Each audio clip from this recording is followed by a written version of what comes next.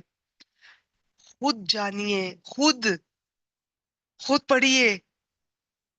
کیا کیوں یہ اتنا پڑھا ہے ہم نے؟ یہ ڈگریاں لے کر پتہ بھی نہیں اب میٹرک کی ڈگری کدھر ہے، ایف ایس سی کی کدھر ہے. کیوں علم حاصل کیا؟ کبھی سوچا آپ نے؟ صرف دنیاوی کاموں کے لیے نہیں. اس علم سے فائدہ اٹھائیے.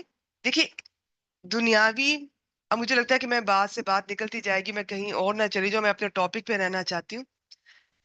دنیا کا کوئی علم نہ غلط ہے نہ برا، جو بھی جتنے جائز علم کی میں بات کر رہی ہوں، میں کوئی غلط یا شیطانی علوم کی بات نہیں کر رہی ہوں. جتنے علوم ہیں دینی یا دنیاوی، اگر ہمارا مقصد اللہ کو راضی کرنا ہے، اللہ کی مخلوق کو فائدہ پہنچانا ہے، تو ہر علم اپنی جگہ بے مثال ہے. باقی اس میں کوئی شک نہیں کہ دین کے علم کو تو آپ نہیں کمپیریزن کر سکتے، اس کی اپنی ایک ویلیو ہے، اپنی ایک جگہ ہے. لیکن آپ نے یہ جو اتنا پڑھا لکھا، اسے آپ نے کبھی ایک بار اللہ تعالیٰ کی کتاب کو ہی نہیں جاننے کی کوشش کی، پڑھنے کی کوشش کی، سمجھنے کی کوشش کی. تو کیا فائدہ ہے ایسے علم کا؟ دنیا میں الجھ کر رہ گئے. تو شکر ادا کرنا ہے تو پہلے درجے پہ تو علم حاصل کیجئے اللہ تعالیٰ کی. آپ جانیے، کیونکہ جب تک آپ اللہ تعالیٰ کی آپ یہ اس کتاب کو نہیں جانیں گے نا. اب یہ دیکھیں دین کے ساتھ یہ یہاں پر یہ قرآن مجید کا ذکر آ رہا ہے، تو یہ دونوں ایک ہی چیز ہے نا. تو قرآن مجید کو آپ سمجھیں گے تو ہی آپ سمجھ پائیں گے. آپ قرآن مجید کو سمجھے بغیر، ایون میں آپ کو بتا دوں کہ آپ اس کے بغیر آپ حدیث پڑھنا شروع کر دیں، اس کے بغیر آپ اسماء الحسنہ پڑھنا شروع کر دیں، وہ بات نہیں بنے گی. سب سے پہلے قرآن مجید، یہ بیسک کتاب ہماری، یہ بیسک ہونی چاہیے، جو لازمی ہونی چاہیے کہ سب اس کا علم حاصل کریں. اس کے ساتھ ساتھ حدیث آئے گی، اسماء الحسنہ آئیں گے، جتنے بھی علوم آئیں گے تو بات بنے گی، پھر فائدہ ہوگا. پھر وہ علوم بھی اپنا صحیح آپ کو فائدہ پہنچا سکیں گے. تو حق، اب ہم نے خیر حق تو کیا ادا کرنا، لیکن اس نعمت کا شکر ہم ایسے ادا کر سکتے ہیں. اللہ تعالیٰ کی اس کتاب کا علم حاصل کیجئے، اس پر عمل کیجئے اور اسے آگے لوگوں تک پہنچائیے جس درجے پہ بھی آپ کر سکتے ہیں. آپ الگ سے وقت نہیں دے سکتے دین کو، تبلیغ کو، اس دعوت کو، تو کوئی بات نہیں، آپ نیت کر لیجئے، آپ جہاں پر ہیں وہیں پر کیجئے. آپ کسی کو نہیں دعوت دے سکتے، اس پوزیشن میں نہیں ہے، تو آپ اپنا آپ کم از کم اتنا بہتر کیجئے کہ آپ کی شخصیت ایسی ہو، ذات ایسی ہو کہ دعوت دیے بغیر لوگ سمجھ جائیں کہ آپ اللہ والے ہیں. اللہ والے سے مراد اہل القرآن ہیں، قرآن والے ہیں. اب آپ مسلمان ہیں. ہمارے ہاں مسلمان ہونے کا مطلب ہم نے الگ کر دیا ہے کہ مسلمان جو دیکھنے میں بس نظر آتا ہے، جس کا لباس مرد ہے تو داڑھی ہو، عورت ہے تو پردے کے ساتھ ہو، اور خاص قسم کی گفتگو، خاص قسم کا لب و لہجہ، خاص قسم کے علوم، خاص قسم کے مدارس، تو ہی یہ اچھا مسلمان ہے. بڑے ہم امپریس ہوتے ہیں، بہت نیک ہے، بہت اللہ والا ہے. ہر شخص اللہ والا ہے، خاص طور پر اہل القرآن اللہ والے ہیں، یاد رکھیے گا. اگر آپ چاہتے ہیں کہ آپ کا اللہ سے خاص تعلق ہو تو قرآن مجید سے تعلق قائم کیجئے، اور اس کو پہلے خود بھی سمجھیے اور پھر آگے پہنچ جائیے کسی بھی درجے پہ آپ کر سکیں.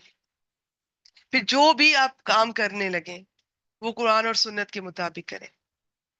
اور پھر اللہ کی مخلوق کو دیکھیں. صرف میں نے کہا نا یہ بہت ایک پہلا درجہ ہوتا ہے کہ آپ نے کوئی چیز سیکھی ہے، اسے خود پہ اپلائی کیا، خود آپ بدل گئے، آپ کی زندگی بدل گئی. بہتر ہے کہ سب سے پہلے آپ کا انر بدلے اور پھر آپ کا آؤٹر بدلے، پھر آپ کا حلیہ بھی بدل گیا، پھر آپ کا خود ہی دل چاہتا ہے کہ میرے اللہ کو جیسے پسند ہے میں ویسی نظر آؤں. رسول پاک صلی اللہ علیہ وآلہ وسلم، وہ ان کی فیملی جس طرح وہ نظر آتے تھے، جو ان کا حلیہ تھا، میں اسے بھی فالو کروں. تو یہ آہستہ آہستہ اسٹیپ بائی اسٹیپ ہوتا ہے، اور اسی ترتیب سے ہونا چاہیے، بجائے اس کے کہ ہم سب سے پہلے حلیہ بدلیں اور اندر ہمارا نام بدلے. میں حلیے والے حصے کو میں یہ نہیں کہتی کہ وہ آپ نے غلط کیا، ہر چیز کا اجر آپ کے رب کے پاس ہے، لیکن ترتیب یہ ہونی چاہیے کہ سب سے پہلے آپ کے اندر میں تبدیلی شروع ہو جائے. یہ نہیں ہوتا کہ جی بس تبدیل ہو گئے اب مرتے دم تک ہم ایسے ہی رہیں گے، نہیں، قدم قدم پر خطرے ہوتے ہیں. لیکن ہونا یہ چاہیے کہ اندر سے آپ کی تبدیلی کا پروسیس شروع ہو جائے، تو پھر آہستہ آہستہ وہ آپ کے اندر کو تو ساری زندگی بدلتا رہے، پھر باہر بھی اس کا اثر نظر آئے. پھر آپ نے اللہ کے لیے، اللہ کو راضی کرنے کے لیے، اللہ کی مخلوق کو بھی اس راستے پر لے کر آنا ہے. اس کو فائنل جو اس کی اپروول ہے، اپروول وہ تو اللہ تعالیٰ دیں گے کہ کس کو ہدایت کب دینی ہے، کیسے دینی ہے، لیکن کوشش ہم نے کرنی ہے اللہ سے دعا کے ساتھ، اور اپنی کوششیں جاری رکھنی. تو پھر ہم کہیں کسی درجے پہ جا کے تو میں حق ہم پھر بھی نہیں ادا کر سکیں گے، لیکن ہم اللہ کی شکر گزاری کرنے کی کوشش کرتے ضرور نظر آئیں گے.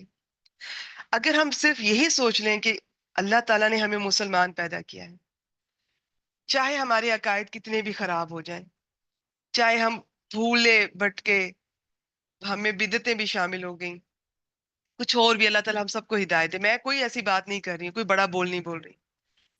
کوئی سزا مل بھی جائے گی تو کہیں نہ کہیں امید ہے کہ اللہ تعالیٰ مغفرت، اللہ تعالیٰ بخش دیں گے.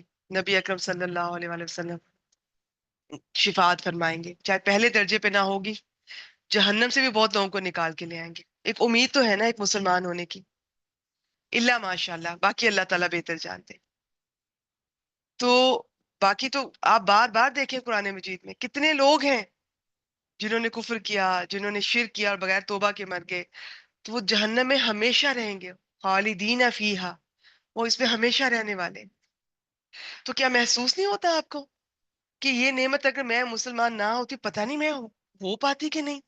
مجھے تو بہت خوف آتا ہے کہ شاید اس طرح میں، جس طرح باقی غیر مسلم یہ اسی طرح، غیر مسلم کو چھوڑیے، آج ہمارے اپنے مسلمان بھی آنکھیں بند کیے زندگی گزار رہے ہیں. ہم صرف مسلمان ہونے کا ہی شکریہ ادا نہیں کر سکتے اللہ تعالیٰ کا. قرآن مجید جیسی نعمت جس نے انسان اور جانور میں فرق کرتا ہے، وہ ہمیں بہت ہماری زندگیوں کو بدل دیتا ہے. کہ یہی ہمارا مقصد، ہمیں ہمارا مقصد بتاتا ہے. ہم اس کا شکر نہیں ادا کر سکتے، ہم اللہ تعالیٰ کی اس نعمت قرآن مجید کا شکر ادا نہیں کر سکتے. ہم نبی اکرم صلی اللہ علیہ وآلہ وسلم جیسی نعمت کا شکریہ ادا نہیں کر سکتے. ہم ان کی امتی ہیں. تو کہاں یہ کہ بعد میں ہماری اپنی اتنی نعمتیں جو اس پہ ہم ہر وقت گھرے ہوئے ہیں، اور ہم اتنے کمزور انسان ہیں کہ بس ایک چیز جو ہمیں نہیں ملتی یا ہمیں چھین لی جاتی ہے، واپس لے لی جاتی ہے، ہم اسی کا رونا روتے رہتے ہیں. اور یہ چھین لینے کا بھی لفظ میں مجھے استعمال نہیں کرنا چاہیے، لیکن لوگ یہ کہتے نظر آتے ہیں. جو ملا ہے وہ بھی اللہ کی حکمت سے مصلحت ہے، اس میں جو نہیں ملا یا واپس لے لیا گیا، سب میں اللہ کی حکمت ہے، مصلحت ہے. آپ بس یہ کیجئے کہ جو موجود ہے، جتنی بھی نعمتیں ہیں، یہ دینی ہیں، دنیاوی ہیں، اس میں آپ کے رشتے ہیں، آپ کی صحت ہے، آپ کے گھر میں جو بھی نعمتیں ہیں، آپ کے پیارے ہیں، اپنے ہیں، آپ کا علم ہے، آپ کو اللہ نے اچھے خاندان میں پیدا کیا، آپ کی شخصیت اچھی ہے، وقار، عزت دی ہے، علم، ہنر، کچھ بھی دیا ہے، ان سب کا آپ شکریہ ادا کرنا چاہتی ہیں اللہ تعالیٰ کا، تو ان سب نعمتوں کو اللہ تعالیٰ کے راستے میں لگا دیجیے بس. اور پھر بھی ہم آخر میں نہیں کہیں گے، ہم نہیں کہہ سکتے کہ ہم نے حق ادا کر دیا. صرف نبی اکرم صلی اللہ علیہ وآلہ وسلم نے حق ادا کیا اور اللہ تعالیٰ کو گواہ بنایا. تو یہ مختصر میں نے اس آیت مبارکہ کا آپ سے شیئر کرنے کی کوشش کی ہے. آگے چلتے ہیں. یہ نعمت اور سعادت کا دن تھا. خطبہ کے بعد حضرت بلال رضی اللہ تعالیٰ عنہ نے اذان دی اور پھر اقامت کہی، اور رسول پاک صلی اللہ علیہ وآلہ وسلم نے 2 رکعت ظہر کی نماز پڑھائی، پھر اقامت کہی، اور آپ نے 2 رکعت عصر کی نماز پڑھائی. دونوں کو ظہر کے وقت میں جمع تقدیم کے طور پر اکٹھا کیا، اور ان دونوں کے درمیان کوئی نماز نہیں پڑھی جیسے ہوتا ہے. پھر جائے وقوف پر تشریف لائے، اونٹنی کا شکم چٹانوں کی جانب کیا اور قبلہ رخ مسلسل وقوف فرمایا یہاں تک کہ سورج غروب ہو گیا، تھوڑی زردی چلی گئی. پھر روانہ ہو کر مزدلفہ تشریف لائے، اور وہاں مغرب اور عشاء کی نماز 1 اذان اور 2 اقامت سے پڑھی، اور درمیان میں کوئی نماز نہ پڑھی. پھر آپ لیٹ گئے، طلوع فجر تک لیٹے رہے. پھر صبح تڑکے فجر کی نماز پڑھی اور مشعر حرام آ گئے، وہاں قبلہ رخ ہو کر دعا، تکبیر، تحلیل اور توحید کے کلمات کہتے رہے یہاں تک کہ خوب اجالا ہو گیا. اس کے بعد سورج طلوع ہونے سے پہلے مینا کے لیے روانہ ہو گئے، اور یہ جمرہ کبرا پر آ کر اسے 7 کنکریاں ماری، ہر کنکری کے ساتھ تکبیر کہتے جاتے تھے. اس جمرے کو کنکری مارنے تک آپ لبیک پکارتے رہے، اور کنکری مارنے کے ساتھ ہی یہ تلبیح ختم کر دیا. نیز اس جمرے کے پاس ٹھہر کر آپ یہ بھی فرماتے رہے، مجھ سے اپنے اعمال حج سیکھ لو، غالباً میں اس سال کے بعد حج نہ کر سکوں گا۔ اچھا، آپ بار بار بیچ میں بہت سا ایسا فرماتے جا رہے تھے جس سے اندازہ ہو رہا تھا کہ ایسا ہی ہوگا، کیونکہ پیغمبر تھے، اور کچھ ایسے موقع آئیں گے کہ صرف حضرت ابو بکر صدیق کو اللہ کی طرف سے اندازہ ہوا تھا کہ یہ آخری حج ہے اور اس کے بعد نہیں آپ کر سکیں گے، تو وہ اس کا بھی آگے ذکر آئے گا۔ پھر آمینہ میں اپنے ڈیرے پر تشریف لائے اور اپنے دستے مبارک سے 100 میں سے 63 اونٹ نہر کیے، باقی 37 حضرت علی نے کیے رضی اللہ تعالیٰ عنہ۔ پھر آپ صلی اللہ علیہ وآلہ وسلم کے حکم سے ہر اونٹ کا ایک ایک ٹکڑا کاٹ کر ہانڈی میں ڈالا گیا، پھر آپ نے اور لوگوں نے اس کا گوشت تناول کیا اور شوربہ پیا۔ قربانی سے فارغ ہو کر حجام کو بلایا اور سر کا داہنا حصہ پہلے منڈوایا، اور اس نے مونڈ کر ایک ایک دو بال لوگوں میں تقسیم کیے، پھر بایاں حصہ مونڈ کر ابو طلحہ رضی اللہ تعالیٰ عنہ کو دے دیا۔ پھر آپ نے اپنے کپڑے پہنے، خوشبو لگائی، اس کے بعد سوار ہو کر بیت اللہ تشریف لائے اور طواف افاضہ کیا، لیکن صفا مروہ کے درمیان سعی نہیں کی۔ اس کے بعد ظہر کی نماز پڑھ کر بنو عبد المطلب کے پاس آئے، وہ لوگ زمزم پلا رہے تھے۔ وہاں پر آپ صلی اللہ علیہ وآلہ وسلم نے فرمایا، بنو عبد المطلب تم لوگ پانی کھینچو، اگر یہ اندیشہ نہ ہوتا کہ لوگ تمہارے پانی پلانے کے اس کام میں تمہیں مغلوب کر دیں گے تو میں بھی تم لوگوں کے ساتھ کھینچتا۔ چنانچہ انہوں نے آپ کو ایک ڈول پانی دیا اور آپ صلی اللہ علیہ وآلہ وسلم نے اسے پیا۔ اس کے بعد آمینہ واپس آ گئے۔ وہاں پہ جو ایام تشریق ہیں، یعنی 11، 12، 13 ذی الحجہ تک ٹھہر کر تینوں جمرات کو روزانہ سورج ڈھلنے کے بعد کنکری مارتے رہے۔ جمرہ صغرا سے شروع کرتے، اسے 7 کنکریاں مارتے، ہر کنکری کے ساتھ تکبیر کہتے، پھر جمرہ وسطیٰ اور اس کے بعد جمرہ کبریٰ کے ساتھ یہی عمل کرتے۔ پھر نبی اکرم صلی اللہ علیہ وآلہ وسلم نے یوم النحر 10ویں تاریخ کو بھی ایک خطبہ دیا، پھر ایام تشریق کے درمیانے دن 12 ذی الحج کو بھی ایک خطبہ دیا، جس میں خطبہ عرفہ کی باتوں کی تاکید فرمائی اور کچھ مزید نصیحتیں بھی کی۔ ایام تشریق کے درمیانے دن 12 کو خطبہ سے پہلے سورہ نصر نازل ہوئی۔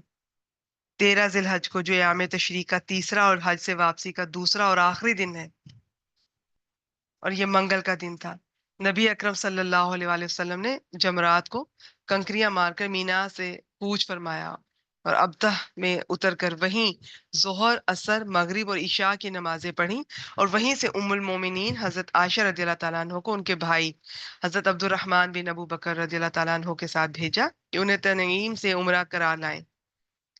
ان کا یہ جو پیریڈز کی وجہ سے عمرہ یہ نہیں کر سکی تھی، اب یہ دوبارہ سے انہوں نے مکمل کیا۔ چنانچہ انہوں نے احرام باندھا، عمرہ کیا، پھر سحر کے وقت وہ ابتہ میں آ گئیں۔ ادھر نبی اکرم صلی اللہ علیہ وآلہ وسلم کچھ دیر خوابیدہ رہے۔ جب حضرت عائشہ رضی اللہ تعالیٰ عنہ آ گئیں تو کوچ کا اعلان کیا اور سوار ہو کر خانہ کعبہ تشریف لے گئے۔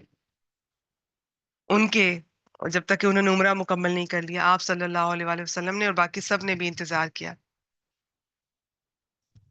تو ایک ایک شخص کا آپ اہمیت دیکھیں، خواتین کی اہمیت دیکھیں۔ اسلام میں قدم قدم پہ آپ کو ہر واقعے میں اندازہ ہوگا کہ خواتین کا کتنا احترام ہے۔ پتہ نہیں ہم لوگوں کو کیوں نہیں دکھائی دیتا، مجھے نہیں اندازہ ہوتا، سمجھ آتی کہ ہم کون سا احترام دیکھنا چاہتے ہیں۔ اب کوئی واقعات، اب یہ بک بالکل یہ مکمل ہونے کے قریب ہے، یہ ہم یہ جو پوری یہ حیات طیبہ پڑھ رہے ہیں، یہ بالکل آخر کی طرف ہے۔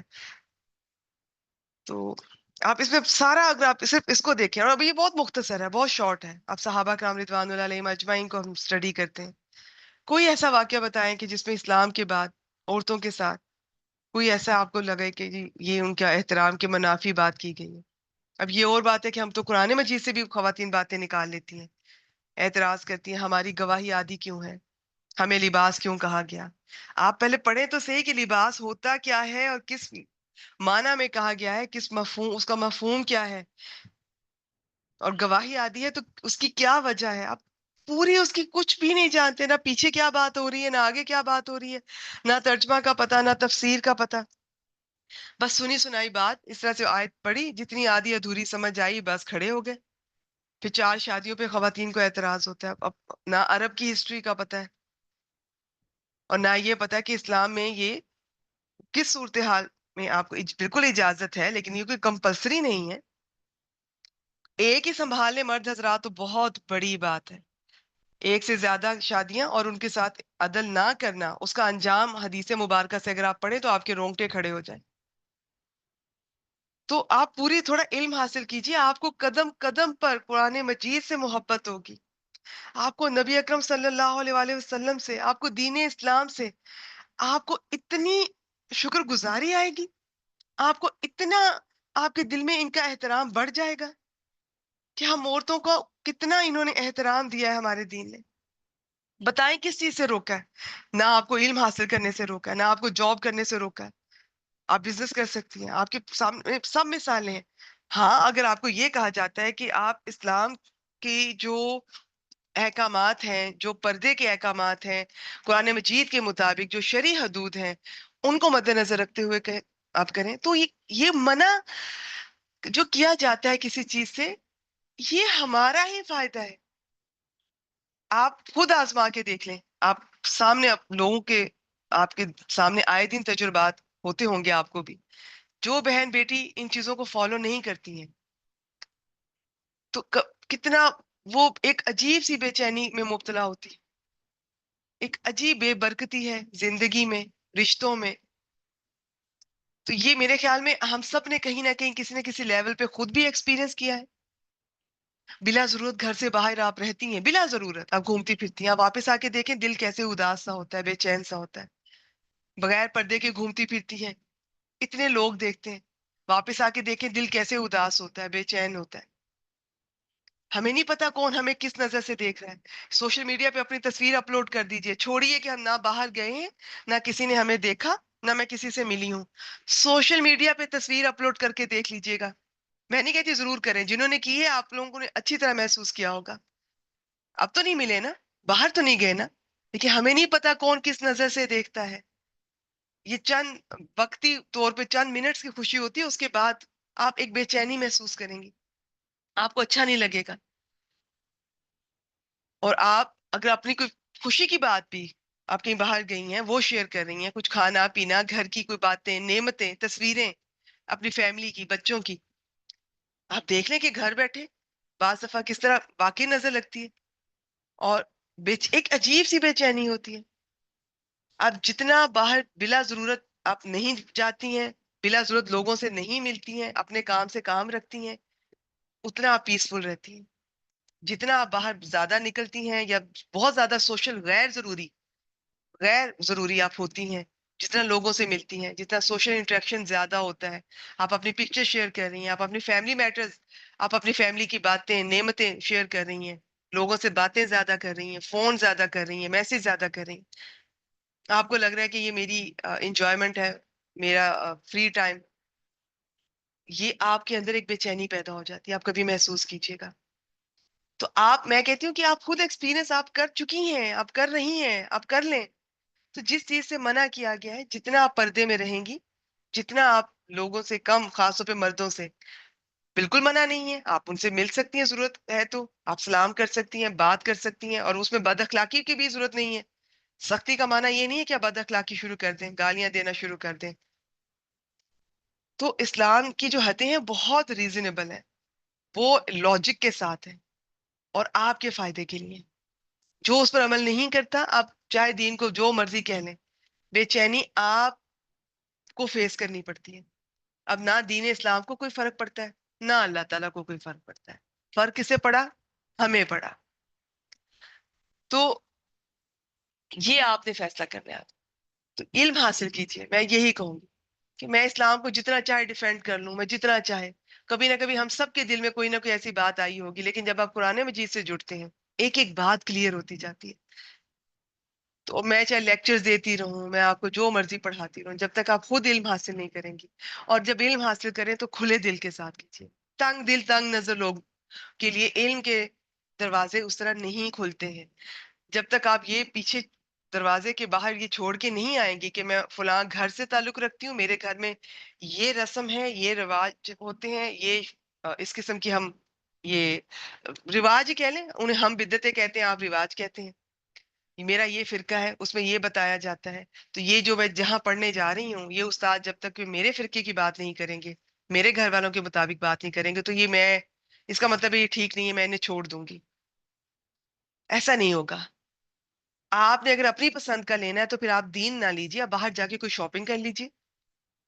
دین آپ کو ویسے ہی لینا پڑے گا جو اللہ تعالیٰ نے جس طرح اتارا ہے. اس میں کوئی چینج نہ میں کر سکتی ہوں نہ آپ کر سکتی ہیں، وہ اسی طرح ایز اٹ از لینا پڑے گا، اور اسی میں ہماری بھلائی ہے. تو علم حاصل کیجیے صحیح والا، کھلے دل سے کیجیے. ایسا نہیں ہے کہ میرے گھر میں یہ سب کچھ نہیں ہوتا تھا، یا میں نے کبھی کچھ ایسا نہیں کیا. سب کچھ ہوتا رہا ہے. بہت کم ایسے لوگ ہوتے ہیں، اور وہ بھی خوش قسمت ہے، بچپن سے انہوں نے بہت اچھا ماحول دیکھا. لیکن میں کہتی ہوں ہمیں نہیں پتا کون خوش قسمت ہے، جو چاہے پہلے غلطیاں ہوتی رہی ہیں، لیکن سچے دل سے وہ اللہ سے توبہ کرتا ہے، اور اللہ کو اس کی توبہ پسند آ جاتی ہے، اور اللہ تعالیٰ اسے موقع دیتے ہیں نہ صرف سیکھنے کا اور سکھانے کا. تو ہمیں نہیں پتا کون خوش قسمت ہے، جو بچپن سے اس ماحول میں رہا، یا جس سے بعد میں اللہ نے توفیق دے دی. لیکن ہاں، کوشش ضرور کیجئے کہ اگر آپ کو موقع نہیں ملا، لیکن آپ اپنے بچوں کو ماحول اچھا ضرور دیں. فرق پڑتا ہے، ماحول اچھا ہو، دینی ماحول ہو، بہت فرق پڑتا ہے اس میں. اور کچھ نہیں تو اسلام پر عمل کرنا آسان ہو جاتا ہے، اسے سمجھنا آسان ہو جاتا ہے. لیکن اب وہ دینی ماحول کسے کہتے ہیں؟ ہر فرقے والا اپنے ماحول کو دینی ماحول کہتا ہے. تو یہ میں پھر، کیونکہ یہ ہماری سیرت نبی صلی اللہ علیہ وآلہ وسلم بالکل آخر میں ہم پہنچنے والے ہیں. تو اب اس میں ساری باتیں میں بھی خلاصہ کر کے آپ کے سامنے شیئر رکھوں گی. کہ قرآن اور سنت کو فالو کیجئے بس. میری پہلی بات بھی یہی ہوگی، میری آخری بات بھی یہی ہوگی. اتنا سمپل ہے اسلام، اتنا اسٹریٹ فارورڈ ہے، ہم نے مشکل بنایا ہوا ہے. آپ یقین کیجئے ہر فرقے والے نے اپنی پسند کی باتیں ایڈ کی ہوئی ہیں جو اسے سوٹ کرتا ہے.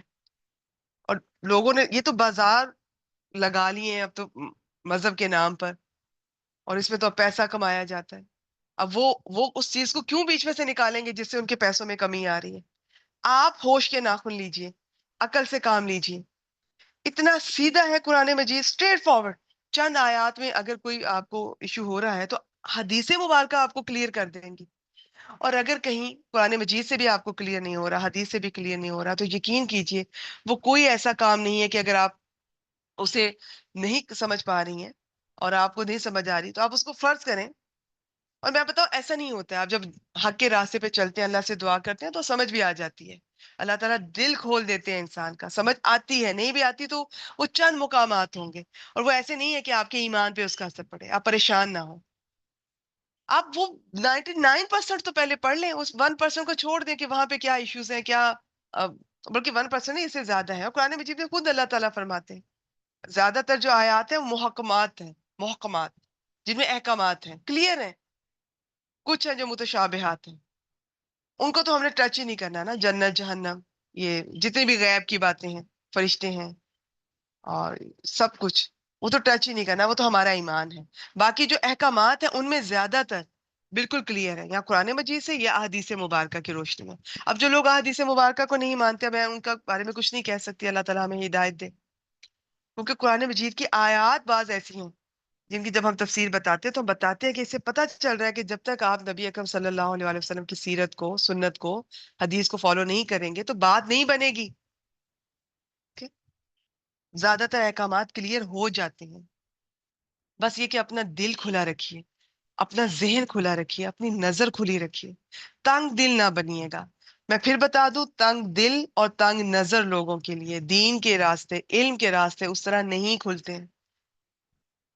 کب کھلیں گے؟ جب آپ خالی برتن بن کر بیٹھیں گی، خالی جھولی کے ساتھ آپ آئیں گی، اور آپ دعا کے ساتھ آئیں گی کہ اللہ تعالیٰ مجھے سیکھنا ہے، مجھے علم دیجئے صحیح والا، حق میرے سامنے واضح کر دیجئے، مجھے حق اور باطل واضح کر دیجئے، اور مجھے نفع بخش علم دیجئے. علم تو اتنا ہے کہ اس میں تو ہم ڈوب ہی جائیں، مر جائیں. یقین کیجئے ہم مر جائیں گے، علم نہیں ختم ہونا، میں آپ کو بتا دوں. اور علم تو ایسا ہے کہ یہ پیچھے اگر میں ہسٹری آپ کو بتاؤں تو ایسے ایسے لوگ تھے جو اتنے اہل علم تھے کہ ہمارا علم تو بہت تھوڑا ہے لیکن وہ بھٹک گئے. بہت سے لوگ کاتبین وحی کو اگر ہم وہاں سے شروع کریں، نبی اکرم صلی اللہ علیہ وسلم کے بعد مرتد ہو گئے. یہ جو ان کا قادیانیوں کا مرزا غلام احمد ہے، اتنا علم تھا اس شخص کے پاس تو دعا کیا کیجیے اللہ تعالیٰ ہمیں نفع بخش علم دے. علم نافع کون سا ہوتا ہے؟ وہ جس سے ہمارا رب راضی ہو جائے اور جس سے ہمارے اللہ تعالیٰ کی جو مخلوق ہے اس کو فائدہ پہنچے، کیونکہ رب کو راضی صرف عبادت سے نہیں ہم کر سکتے. اللہ تعالیٰ کو راضی کرنا ہے نا، تو اللہ تعالیٰ کی مخلوق کے ساتھ اچھا سلوک کرے. میں یہ نہیں کہتی مخلوق کو راضی کرے، مخلوق نہیں راضی ہوتی. مخلوق کو ان کے حقوق دیجیے اور ان کے ساتھ حسن سلوک کیجیے اللہ کے لیے. ان کو راضی اللہ کرے گا. بندوں کو راضی نہ ہم کر سکتے، نہ ہمارا یہ مقصد ہونا چاہیے. راضی اللہ کو کرنا ہے. چلیں یہ ٹاپک پھر بہت لمبا ہو جائے گا، انشاءاللہ تعالیٰ میں آپ سے شیئر کرتی رہوں گی. بات شروع ہوئی تھی خاتون سے، ان کے لیے سب رکے ہوئے ہیں. تو اب وہ آئی ہیں تو پھر سب چلے ہیں. وہ آ گئی تو کوچ کا اعلان کیا اور سوار ہو کر خانہ کعبہ تشریف لے گئے. طواف وداع کیا اور فجر کی نماز پڑھی. پھر زیری مکہ سے نکل کر مدینے کا رخ کیا. جب مدینہ قریب آ گیا، اس کے آثار دکھائی دینے لگے، تو 3 بار اللہ اکبر کہا. فرمایا اللہ کے سوا کوئی معبود نہیں، وہ تنہا ہے، اس کا کوئی شریک نہیں، اسی کے لیے بادشاہت ہے، اسی کے لیے تعریف، اور وہ ہر چیز پر قادر ہے. ہم پلٹنے والے، توبہ کرنے والے. یہ دیکھیں آپ صلی اللہ علیہ وسلم فرما رہے ہیں، عبادت گزار، سجدہ کرنے والے اور اپنے رب کی تعریف کرنے والے ہیں. اللہ نے اپنا وعدہ سچ کر دکھایا، اپنے بندے کی مدد کی اور تنہا ساری جماعتوں کو شکست دی. بے شک. اب یہ ایک لاسٹ ہے، اور یہ جو ہم پیچھے غزوات اور سریہ پڑھ کے آئے ان میں سے ایک یہ ہے جو اسامہ بن زید، جو حضرت زید تھے نا، جو آپ صلی اللہ علیہ وسلم کے پہلے بیٹے تھے، منہ بولے بیٹے پھر. اور ان کا بھی ہم نے سارا مختلف جگہوں پر ان کو تھوڑا تھوڑا ہم دیکھتے رہے ہیں. ان کے بیٹے تھے یہ آگے سے اسامہ، بہت چھوٹے سے ینگ سے تھے، ٹین ایجر تھے جب آپ صلی اللہ علیہ وسلم نے ان کو یہ ذمہ داری دی تھی. لیکن یہ ابھی جانا تھا تو بیچ میں آپ صلی اللہ علیہ وسلم کی طبیعت جو ہے وہ ناساز ہو گئی. تو اس میں یہ آخری سریہ تھا ان کی زندگی میں، ربیع الاول 11 ہجری میں.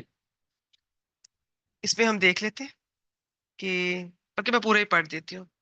آپ صلی اللہ علیہ وسلم نے مدینے واپس آ کر مدینے میں قیام فرمایا. 23 سال پہلے آپ نے جو دعوت شروع کی تھی اس کی کامیابی اور اللہ کے دین میں فوج در فوج لوگوں کے داخلے کا جو منظر آپ کے رب نے آپ کو دکھایا، اس پر اس کی حمد و تسبیح کرتے رہے. اس دوران بعض وفود کا استقبال بھی کیا، اور یہ حضرت اسامہ بن زید، ان کو 700 فوجیوں کے ساتھ تیار کیا، کچھ علاقوں میں بھیجا.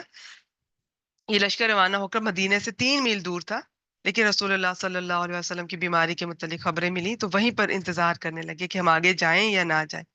تو وہیں پر پھر آپ صلی اللہ علیہ وسلم کی اسی دوران وفات ہوئی.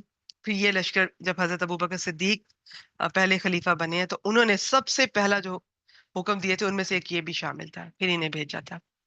اور اس کا بھی کئی اور ڈیٹیل سے پڑھیں گے. جو حضرت اسامہ تھے ان کے بارے میں بھی بہت لوگوں نے اعتراض کیا تھا کہ ان کو کیوں، یہ تو بہت چھوٹی عمر بھی تھی ان کی، اور بھی بہت سے اعتراض تھے لوگوں کو.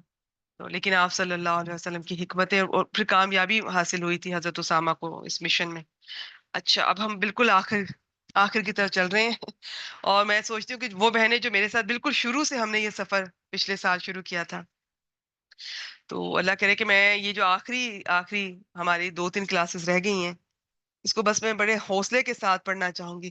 میں اکثر جب اس مقام پر پہنچتی ہوں تو دل، میرے خیال میں آپ کا بھی، اور ایک عجیب سی کیفیت ہوتی ہے انسان کی، بعض دفعہ زبان بھی ساتھ نہیں دے رہی ہوتی. اور میں سوچتی ہوں وہ صحابہ کرام رضوان اللہ علیہم اجمعین جو آپ صلی اللہ علیہ وسلم کے ساتھ پورے اس دور میں ساتھ رہے، اور انہوں نے ان پہ کیا گزری ہوگی، کیا محسوس کیا ہوگا.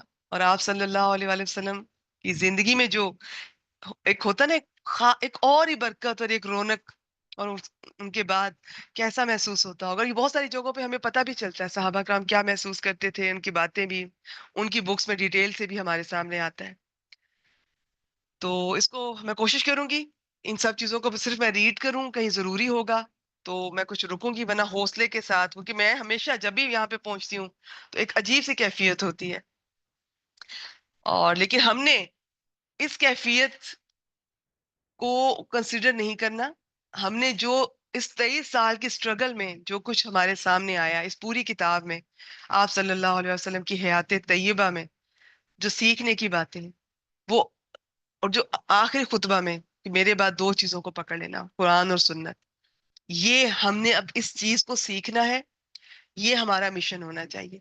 اس کتاب کو پڑھنے کے بعد یا کسی بھی کتاب کو ایک بار سیرت النبی صلی اللہ علیہ وآلہ وسلم پڑھنے کے بعد، دیکھیے میں نے صرف پڑھائی ہے آپ کو، یہ کتاب سے ریڈنگ کی ہے، کہیں کوئی ضروری ہوا تو آپ سے کچھ میں نے کوشش تو ہوتی ہے کہ زندگی سے ریلیٹ کیا جائے.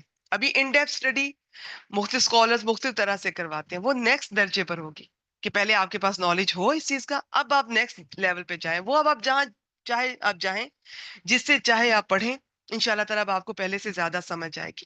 میرا مقصد ہے بیسک نالج ایک دفعہ دینا ہے، قرآن مجید کا بھی اور سیرت النبی صلی اللہ علیہ وآلہ وسلم کا بھی.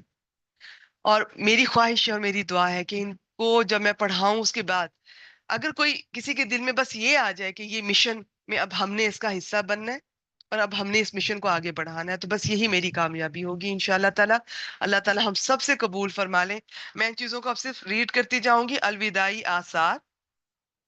جب رسول اللہ صلی اللہ علیہ وآلہ وسلم نے یہ دین قیم کی تبلیغ فرما لی اور امت کی خیر خواہی کا کام مکمل کر لیا، آپ کے اقوال اور اعمال سے اب آپ کے یہ رحلت کے آثار نمایاں ہو گئے تھے کہ اب آخری وقت آن پہنچا ہے اور اب اس دنیا سے جو انتقال کا وہ مرحلہ اب آنے والا ہے. تو 10ویں یہ اس کی ہجرت کے 10ویں سال، یہ یہاں پہ پورا آ نہیں رہا یہ پیج، یہ کچھ اسی طرح سے ہی ہے لیکن چلے. ہاں، رمضان میں 20 دن اعتکاف فرمایا. ابھی کچھ علامات، اب آپ دیکھیں گے علامات حجۃ الوداع سے شروع ہو گئی تھی کہ یہ آخری ہے، اور بالکل آخری دن ہی اب آنے والے ہیں. اور حضرت جبریل علیہ السلام نے آپ کو 2 مرتبہ قرآن کا دور کروایا. آپ نے اپنی صاحبزادی فاطمہ رضی اللہ تعالیٰ عنہا سے فرمایا میں سمجھتا ہوں کہ میرا وقت قریب آ چکا ہے. حضرت معاذ بن جبل رضی اللہ تعالیٰ عنہ کو جب یمن رخصت کیا تھا تو انہیں وصیت کرنے کے بعد یہ فرمایا تھا کہ اے معاذ، غالباً اس سال کے بعد تم مجھ سے ملاقات نہ کر سکو گے، اور میری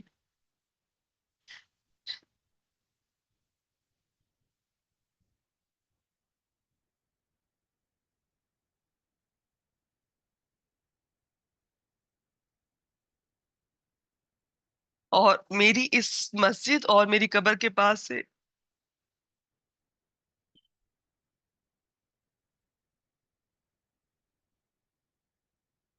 یہ سن کر حضرت معاذ رسول اللہ صلی اللہ علیہ وآلہ وسلم کی غم جدائی سے رونے لگے. آپ نے حجۃ الوداع میں کئی بار کہا غالباً میں تم لوگوں سے اس سال کے بعد نہ مل سکوں گا، غالباً میں اس سال کے بعد حج نہ کر سکوں گا. اس طرح یہ جو اللہ تعالیٰ نے آیات نازل فرمائی اور سورہ نصر، اس کا نزول اس بات کا پیغام تھا کہ آپ دنیا میں اپنے جو مشن تھا اس سے فارغ ہو چکے ہیں. اسی وجہ سے اس حج کا نام حجۃ الوداع رکھا گیا، کیونکہ آپ نے اللہ تعالیٰ سبحانہ و تعالیٰ کی طرف منتقل ہونے کے لیے لوگوں کو الوداع کہا. اس میں سب کو ہو سکتا ہے سمجھ نہ آئی ہو، لیکن حضرت ابو بکر صدیق کے بارے میں اور ابھی آگے بھی آ رہا ہے کہ انہیں اللہ کی طرف سے ایسی حکمت تھی کہ وہ اس کو مکمل سمجھ گئے تھے سورۃ نصر میں، جسے باقی لوگوں نے نہیں سمجھا تھا. اس طرح سے اب اوائل سفر 11 ہجری میں آپ بہت تشریف لے گئے اور شہداء کے لیے اس طرح دعا کی کہ گویا زندوں اور مردوں سے رخصت ہو رہے ہیں. واپس آئے فرمایا میں تمہارا پیش رو ہوں اور تم پر گواہ ہوں، واللہ میں اس وقت اپنا حوض دیکھ رہا ہوں، مجھے زمین کے خزانوں کی کنجیاں دی گئی ہیں، واللہ مجھے تم سے یہ خوف نہیں ہے کہ تم میرے بعد شرک کرو گے، بلکہ اس بات کا اندیشہ ہے کہ دنیا میں ایک دوسرے سے آگے نکلنے کی دوڑ میں لگ جاؤ گے. ماہ سفر کے آخر میں آپ رات کے وقت بقیع غرقد تشریف لے گئے اور اہل بقیع کے لیے دعائے مغفرت فرمائی اور فرمایا ہم بھی تم سے آن ملنے والے ہیں. اب مرض کا آغاز ہو گیا. ماہ سفر کے آخری سوموار کو رسول پاک صلی اللہ علیہ وآلہ وسلم ایک جنازے میں بقیع تشریف لے گئے. حضرت عائشہ فرماتی ہیں رضی اللہ تعالیٰ عنہا، آپ وہاں سے جب تشریف لائے تو میں اپنے سر میں درد محسوس کر رہی تھی اور کہہ رہی تھی ہائے میرا سر. آپ صلی اللہ علیہ وسلم نے فرمایا بلکہ میں، واللہ اے عائشہ ہائے میرا سر. یہ آپ صلی اللہ علیہ وسلم کی بیماری کی ابتدا تھی. آپ اس کے باوجود باری باری تمام ازواج طیبات کے پاس دن گزارتے رہے یہاں تک کہ مرض سخت ہو گیا. اس وقت آپ حضرت میمونہ رضی اللہ تعالیٰ عنہا کے گھر میں تھے اور پوچھ رہے تھے کہ میں کل کہاں رہوں گا، میں کل کہاں رہوں گا. آپ حالت دیکھیے. اب یہ پوری سچویشن میں آپ یہ دیکھیے کہ کیونکہ آپ صلی اللہ علیہ وسلم کو تو بخار بھی ہوتا تھا تو 2 مسلمانوں کے برابر، یعنی کہ جو 2 لوگوں کو ہوتا ہے، ایک شخص کو بخار ہو تو وہی بعض دفعہ برداشت نہیں ہوتا، اور کہاں یہ کہ ڈبل. اور جتنی بھی تکلیف آتی تھی فزیکلی میں وہ زیادہ ہوتی تھی، کیونکہ آپ ظاہر ہے آپ کا درجہ بہت بلند تھا، تو آپ کی اس حساب سے اللہ تعالیٰ بہتر جانتے ہیں. تو یہاں پر بھی یہی تھا، سر میں درد تھا تو وہ عام لوگوں کی طرح نہیں، میں آپ کو بتا دوں. اور ابھی جو طبیعت ہو رہی ہے وہ بھی عام لوگوں کی طرح نہیں ہے. آخر میں تکلیف ہوئی آپ صلی اللہ علیہ وآلہ وسلم کو بھی، لیکن آپ یہ دیکھتے جائیے، آپ نے جو غور کرنا ہے کہ وہ اپنے جو فرائض ہیں ان کی فکر ہے. اب یہاں پہ بیویوں کی فکر ہے کہ میں کل کہاں مجھے جانا ہے. وہ یہ نہیں کہہ رہے کہ مجھے کسی ایک جگہ پہ فکس کر دو، یہ اب انہوں نے ڈیسائیڈ کیا سب نے. تو حضرت جانا حضرت عائشہ کی طرف جاتے تھے، لیکن وہ آخر تک یہی تھا کہ سب بیویوں کو جو میں جس حد تک ان کے حقوق پورے کر سکیں. تو ازواج مطہرات نے پھر اجازت دے دی. بعض دفعہ کہا جاتا ہے کہ پوچھا بھی، لیکن بعض جگہ کہ نہیں، بس خود ہی انہوں نے اندازہ کیا اور اجازت دے دی کہ آپ جہاں چاہیں آپ رہیں، کیونکہ اس حالت میں گھر چینج کرنا پاسبل نہیں تھا، مشکل تھا. چنانچہ آپ یہ حضرت فضل بن عباس اور حضرت علی رضی اللہ تعالیٰ عنہ کے درمیان ٹیک لگا کر دونوں پاؤں زمین پر گھسیٹتے ہوئے نکلے. یہ صرف میں اس لیے بول رہی ہوں یہ لفظ کہ آپ کو اندازہ ہو کہ کیا حالت تھی، اور آخر تک وہ دعوت کا کام چل رہا ہے اور لوگوں کے حقوق کی بات، اور یہ کہ ہمارے اپنے فرائض کے بارے میں سوچا جا رہا ہے، اپنے مشن کے بارے میں سوچا جا رہا ہے. اور عائشہ رضی اللہ تعالیٰ عنہا کے گھر منتقل ہو گئے. اب عہد اور وصیت، اس کو تھوڑا سا میں ایک دو پیج اور دیکھ لیتے ہیں. حضرت عائشہ رضی اللہ تعالیٰ عنہا فرماتی ہے، جب نبی اکرم صلی اللہ علیہ وآلہ وسلم میرے گھر تشریف لائے اور بیماری نے زور پکڑا تو آپ نے فرمایا مجھ پر 7 مشکیزیں پانی ڈالو جن کا بندھن نہ کھولا گیا ہو، بالکل پورے فل، تاکہ میں لوگوں کو وصیت کروں. اتنا بخار تھا، اتنی طبیعت ناساز تھی، اتنی نکاہت تھی. چنانچہ ہم نے آپ کو حضرت حفصہ رضی اللہ تعالیٰ عنہ کے ایک لگن میں بٹھا کر ان مشکیزوں سے پانی ڈالا، حتیٰ کہ آپ اشارہ فرمانے لگے. بولا بھی نہیں جا رہا تھا کہ تم لوگوں نے اپنا کام پورا کر دیا. پھر آپ لوگوں کی جانب تشریف لے گئے، انہیں نماز پڑھائی اور خطاب فرمایا. اس کتاب میں آپ نے من جملہ اور باتوں کے فرمایا، تم سے پہلے جو لوگ تھے وہ اپنے انبیاء اور بزرگوں کی قبروں کو مساجد بنا لیتے تھے، تم لوگ قبروں کو مساجد نہ بنانا، میں تمہیں اس سے منع کرتا ہوں. ابھی آپ یہ دیکھتے جائیے گا ساری زندگی، آخری 23 سال میں جو باتیں کی وہ تو قرآن مجید نازل ہو رہا تھا، ہر بات اہم، ساتھ احادیث مبارکہ. پھر یہ جو حجۃ الوداع دیکھی، اس میں ان کا خلاصہ، ان میں سے اور اہم باتیں آپ کے سامنے آئیں. ابھی آخری وقت میں آپ دیکھتے جائیں کہ اس حالت میں کہ جب بولا بھی نہیں جا رہا، چلا بھی نہیں جا رہا، لیکن پانی خود پہ بہایا، کہہ کر بہایا. اور یہ بات اتنی ہمت، ایون بات بھی نہیں ہو رہی تھی اشارے سے، لیکن یہ الفاظ بتائے تو یہ کتنے اہم ہے. اور آج ہم لوگ ان کے سوچتے بھی نہیں. اب جتنی وہ ان کے الفاظ ان کے زبان سے ادا ہوتے جائیں گے، آخر وقت میں آپ سمجھتے جائیں کہ وہ اتنے ہی وہ اہم ہے، لیکن ہم لوگ کے نزدیک ان کی کوئی اہمیت نہیں. ان کی وصیت پہ آپ توجہ دیجیے گا. اب یہ انبیاء بزرگوں کی قبر کو مساجد بنا لینا، آپ دیکھیں قدم قدم پر، جگہ جگہ پہ یہی نہیں ہو رہا. اور کتنی تکلیف سے وہ یہ بتا رہے ہیں کہ یہ مت کرنا. پھر یہود و نصارہ پر اللہ کی لعنت، انہوں نے اپنے انبیاء کی قبروں کو مساجد بنا لیا. مزید فرمایا تم لوگ میری قبر کو بت نہ بنانا کہ اس کی پوجا کی جائے. پھر آپ صلی اللہ علیہ وآلہ وسلم نے اپنے کے ساتھ زیادتی کے بدلے کے لیے اپنے آپ کو پیش کیا، انصار کے متعلق خیر کی وصیت فرمائی. پھر فرمایا ایک بندے کو اللہ نے اختیار دیا کہ وہ دنیا کی چمک دمک اور زیب و زینت میں سے جو چاہے لے لے، یا اللہ کے پاس جو کچھ ہے اسے اختیار کر لے. تو اس بندے نے اللہ کے پاس جو کچھ ہے اسے اختیار کیا. ابو سعید خدری رضی اللہ تعالیٰ عنہ فرماتے ہیں، یہ سن کر ابو بکر رضی اللہ تعالیٰ عنہ رونے لگے اور فرمایا ہم اپنے ماں باپ کے ساتھ آپ پر قربان. تو ابو سعید خدری فرماتے ہیں کہ ہمیں بہت تعجب ہوا، لوگوں نے کہا کہ بزرگ کو دیکھو، رسول اللہ صلی اللہ علیہ وسلم تو ایک بندے کے بارے میں یہ فرما رہے ہیں کہ اللہ نے اسے اختیار دیا کہ وہ دنیا کی چمک دمک اور زیب و زینت میں سے جو چاہے اسے اللہ دے دے، یا وہ اللہ کے پاس جو کچھ ہے اسے اختیار کر لے. اور یہ کہہ رہے ہیں کہ ہم اپنے ماں باپ کے ساتھ آپ پر قربان. لیکن چند دن کے بعد واضح ہو گیا سب کو کہ جس بندے کو اختیار دیا گیا تھا وہ خود رسول اللہ صلی اللہ علیہ وآلہ وسلم تھے، اور حضرت ابو بکر صدیق ہم میں سب سے زیادہ صاحب علم تھے.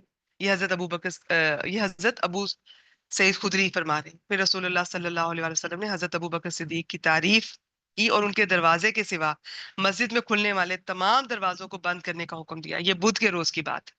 جمعرات کو آپ کی بیماری نے اور شدت اختیار کر لی. آپ نے فرمایا لاؤ میں تمہیں ایک تحریر لکھ دوں جس کے بعد تم کبھی گمراہ نہ ہوگے. حضرت عمر نے حاضرین سے کہا نبی اکرم صلی اللہ علیہ وسلم پر تکلیف کا غلبہ ہے اور تمہارے پاس قرآن ہے. اللہ کی یہ کتاب تمہارے لیے کافی ہے. اس پر لوگوں میں اختلاف ہو گیا اور جب شور اور اختلاف زیادہ ہوا تو آپ صلی اللہ علیہ وسلم نے فرمایا میرے بات سے اٹھ جاؤ. اسی دن آپ نے وصیت کی کہ یہود و نصارہ مشرکین کو جزیرۃ العرب سے نکال دیا جائے اور وفود کو اسی طرح نوازا جائے جس طرح آپ نوازا کرتے تھے. پیچھے سے یہ ہم سب پڑھ کے آئے ہیں آپ کس طرح انہیں رخصت کیا کرتے تھے. اور نماز اور غلاموں اور لونڈیوں کے متعلق بھی تاکید فرمائی. میں تم میں دو چیزیں چھوڑ جا رہا ہوں جب تک تم انہیں مضبوطی سے پکڑے رہو گے ہرگز گمراہ نہ ہوگے.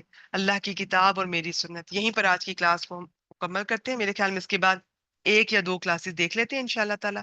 اسی طرح بس میں یہ پڑھ دوں گی اور پھر انشاءاللہ تعالیٰ کچھ عرصے تک ہمارا بیچ 2 اناؤنس ہوگا اور اس کو میں اسی طرح لے کر چلوں گی. لیکن اس میں سب گروپس بھی بنائے جائیں گے. ٹیچرز ملیں گی ہر اسٹوڈنٹ کو جو یاد کرنا چاہتی ہیں. انہیں ٹیسٹ بھی لیا جائے گا.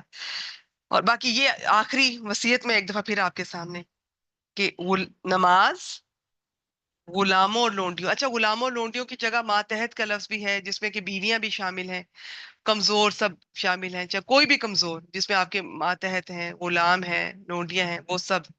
بعض نے کہا خواتین اس میں ہیں. تو اب یہ وصیت آپ یاد رکھیے گا کہ یہ کتنی اہم ہے اور ہمیں اس کا کوئی احساس نہیں ہے. نماز کس طرح ہم چھوڑ دیتے ہیں. تو یہ آپ کی وصیت تھی. ٹھیک ہے. اور یہ قرآن اور سنت کو بس یہ کہتے ہیں یہ آخری باتیں بھی اگر آپ ان کو پکڑ لیں ان کو یاد رکھیں انشاءاللہ تعالیٰ اللہ تعالیٰ ہم سے قبول فرما لیں. ہمیں بھی اس مشن کا حصہ بنا دیں. ہم سے بھی کام لے لیں. چلیے جی یہاں پر کلاس کا ٹائم ہو چلا ہے.